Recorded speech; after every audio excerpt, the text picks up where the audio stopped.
Sa madilim na kalsada ng Mount Akina, tahimik na nagmamaneho si Takumi Fujiwara gabi-gabi, dinadaanan ang bawat kurba habang ang iba ay natutulog. Si Takumi Fujiwara ay isang high school student na nagtatrabaho sa tindahan ng kanyang ama na si Bunto Fujiwara. Sa araw, school at tulong sa shop ang ginagawa niya, at sa gabi, siya ang inuutusan para sa delivery sa Akina Pass gamit ang AE-86.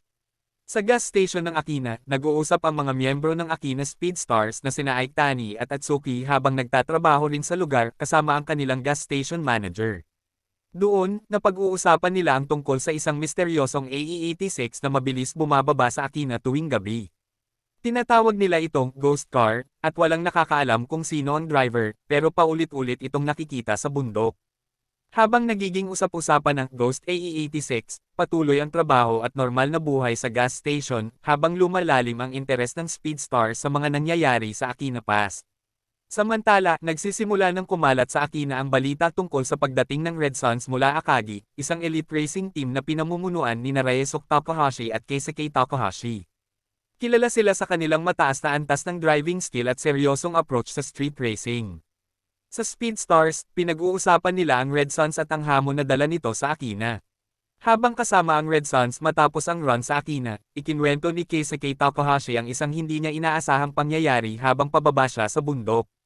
Habang pababa ng Mount Akina si Keisuke Takahashi gamit ang kanyang Mazda RX-7 FD, napansin niya sa side mirror na may kotse na mabilis na lumalapit mula sa likod.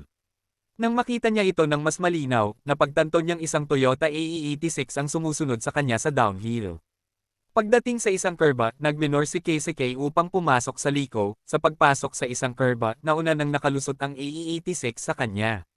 Sa sandaling iyon, gumawa ng drift ang AE-86, dahilan upang magulat si Keisuke sa nangyari. Mula roon, lalo pang lumakas ang kuryosidad tungkol sa misteryosong AE-86 sa Mount Akina, ang ghost car, na mabilis bumababa sa bundok tuwing gabi at walang nakakaalam kung sino ang nasa likod nito. Mula sa isang hindi kapani-paniwalang pag-overtake sa Mount Akina, mabilis na kumalat ang usap-usapan tungkol sa misteryosong AE-86 na biglang sumulpot sa downhill run ni Keisuke Takahashi. Isang ghost car na walang nakakaalam kung sino ang driver, pero tila may kakayahang lampasan ng isang elite racer sa sariling teritoryo.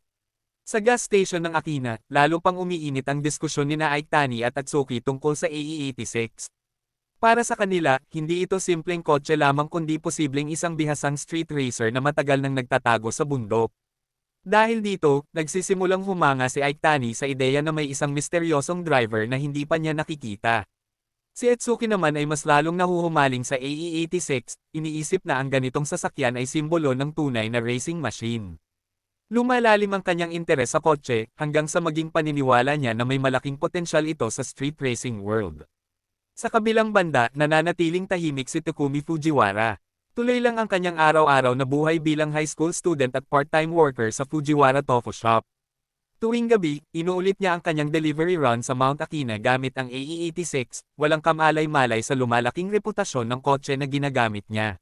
Habang lumalalim ang misteryo ng Ghost of Akina, mas nagiging usap-usapan ito sa paligid ng racing scene. Ang simpleng kwento ng isang mabilis na AE-86 ay unti-unting nagiging isang alamat na kinaiintriga ng mga street racer sa Akina. Sa Mount Akina, isang downhill practice run ng Akina Speedstars ang nauwi sa aksidente matapos mawala ng kontrol si Aitani sa isang kurbada ng bundok. Ang insidente ay agad na nagpakita ng limitasyon ng Speedstars sa harap ng mas bihasang street racers, habang ang ilan sa kanila ay napilitang itigil ang kanilang pagtakbo. Kasabay nito, ipinapakita ang Red Suns ng Akagi sa isang practice run sa harap ng mga nanunood. Sa pagmamaneho ng magkapatid na Takahashi, malinaw ang pagkakaiba ng kanilang estilo. Si Ryosuke ay mahinahon, kalkulado, at nakabase sa precision, habang si Keisuke ay agresibo, mabilis magbasa ng sitwasyon, at umaasa sa instinct. Ang kanilang performance sa bundok ay nagiging malinaw na representasyon ng elite level na racing na meron ang Red Suns. Sa Akina, patuloy ang pagtingin sa insidente ni Aitani, na ngayon ay sinusubukang ipaliwanag ang nangyari sa kanya. Sinubukan niyang kausapin si Bunto Fujiwara tungkol sa AE-86 at sa posibilidad na may kinalaman ito sa misteryosong mabilis na kotse na pinag-uusapan sa bundok, ngunit nananatiling tahimik si Bunto habang walang malinaw na impormasyon ang nakukuha sa pag-uusap. Samantala, sa kampo ng Red Suns, si Ryosuke Takahashi ay maingat na nangangalap ng impormasyon mula sa naging karanasan ni Keisuke sa Akina. Sa pamamagitan ng detalye ng kanyang kapatid, unti-unti niyang sinusuri ang sitwasyon sa downhill run at ang hindi pangkaraniwang AE86 na lumitaw sa bundok. Si Takumi Fujiwara ay nananatiling wala sa gitna ng lahat ng ito.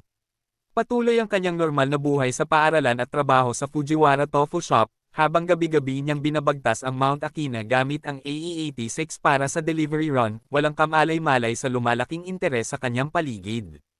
Habang pinagsasama-sama ng Red Suns ang mga detalye at patuloy na lumalakas ang epekto ng insidente sa Speed Stars, unti-unting nagiging malinaw na ang Mount Akina ay hindi na simpleng bundok para sa practice run, kundi isang bagong arena ng seryosong kompetisyon sa street racing. Matapos ang mga nangyari sa Akina at ang patuloy na usapan tungkol sa AE86, umuwi si Takumi sa Fujiwara Tofu Shop. Doon nagkaroon siya ng usapan kay Bunte tungkol sa paghiram ng kotse. Ipinagbigay alam ni Takumi ang kanyang plano na gamitin ang kotse, ngunit hindi basta pumayag si Bunta. Sa halip naglatag siya ng kondisyon, kung nais gamitin ni Takumi ang kotse, kailangan niyang patunayan ang kanyang kakayahan sa pamamagitan ng pagharap kay Keisuke Takahashi sa Mount Akina. Dahil sa kondisyong ito, naghanda si Takumi para sa isang hamon na mag-uugnay sa kanya sa kilalang Red Suns driver. Dala ang kondisyon na ibinigay ni Bunta, nagtungo si Takumi sa Mount Akina gamit ang AE86. Ang layunin niya ay hindi lamang simpleng pagmamaneho, kundi ang pagharap kay Keisuke Takahashi sa isang downhill battle na magtatakda kung mapapahiram sa kanya ang kotse. Sa kabilang banda, si Keisuke ay abala sa paghahanda para sa laban, nagwa-warm up at tinitiyak na nasa tamang kondisyon ang kanyang sasakyan, kabilang ang pag-aayos ng setup ng gulong bago ang karera. Habang papalapit ang oras ng laban, pinag-uusapan ng Speed Stars kung sino ang haharap kay Keisuke. Sa huli na pagdesisyonan ng pangalan ng kanilang ay lalaban, ngunit halata ang kaba at pag-aalinlangan ng napiling driver bago pa man magsimula ang race. Makalipas ang ilang sandali, dumating si Takumi sa eksena gamit ang AE86. May pagdududa ang mga nakasaksi, kabilang sina Ike Tani at ang iba pang Speed Stars, kung kaya ba talaga niyang makipagsabayan sa isang racer mula Red Suns. Sa pagsisimula ng karera sa Mount Akina, nananatiling kalmado si Takumi.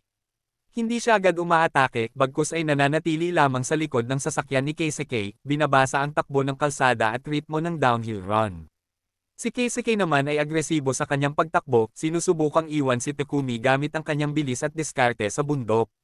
Ngunit sa kabila nito, nananatiling tahimik at kontrolado si Takumi habang sumusunod lamang sa kanyang likuran.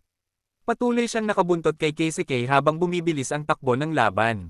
Sa bawat perbeda, sinusubukan ni Keisuke na magbukas ng distansya gamit ang kanyang agresibong pagmamaneho, ngunit nananatili pa rin si Takumi sa likuran, hindi pa rin gumagawa ng hakbang para mag-overtake o umatake. Habang lumalalim ang pagbaba sa Mount Akina, unti-unting nagiging seryoso ang laban. Si Keisuke ay patuloy na nagtutulak ng bilis, habang si Takumi ay nananatiling maingat at kontrolado, sumusunod lamang sa likod at binabasa ang bawat galaw ng kalsada at kalaban. Habang bumibilis ang takbo ng kanilang mga sasakyan sa bawat perbeda ng bundok, hindi pa rin makapaniwala si Keisuke na nasa sabayan ng lumang Toyota AE86 ang kanyang Mazda RX-7. Para sa kanya, imposible na ang isang kotse na mas mahina ang makina ay manatiling dikit sa ganitong klase ng takbuhan. Hindi lamang si Keisuke ang nagtataka. Maging ang mga nanunood sa gilid ng bundok ay namamangha sa ipinapakita ng AE86. Sa bawat perbeda ng downhill run, patuloy na nakabuntot si Takumi, kalmado at kontrolado ang pagmamaneho habang sinusundan ang galaw ng RX-7 sa unahan.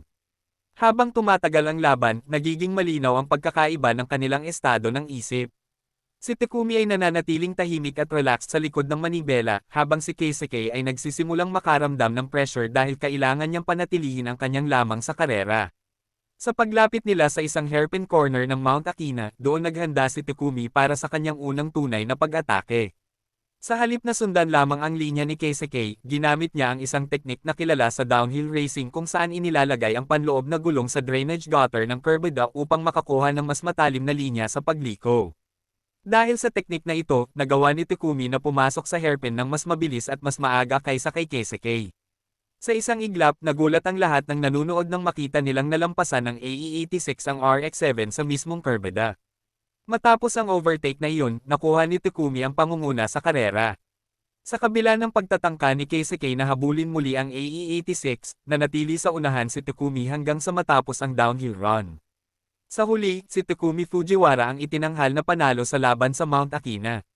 Labis ang tuwa ng kanyang mga kaibigan at ng grupo ng Speedstars na matagal nang naghihintay ng ganitong tagumpay laban sa Red Suns. Pagkatapos ng karera, umuwi si Takumi at nakausap ang kanyang ama na si Bunte tungkol sa nangyari. Sa kanilang usapan, napag-usapan din ang kondisyon ng AE-86 at ang paggamit nito sa mga delivery run na matagal nang ginagawa ni Takumi sa bundok.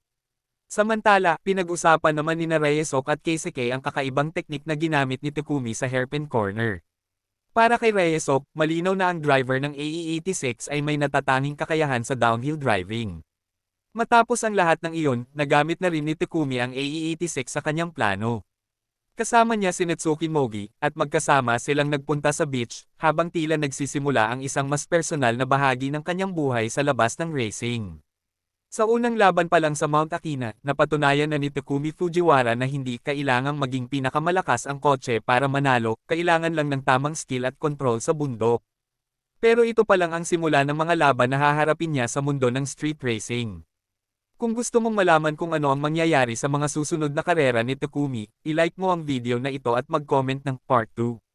At kung mahilig ka sa anime recap na tulad nito, mag-subscribe ka na rin para hindi mo ma-miss ang mga susunod na episode ng Initial D.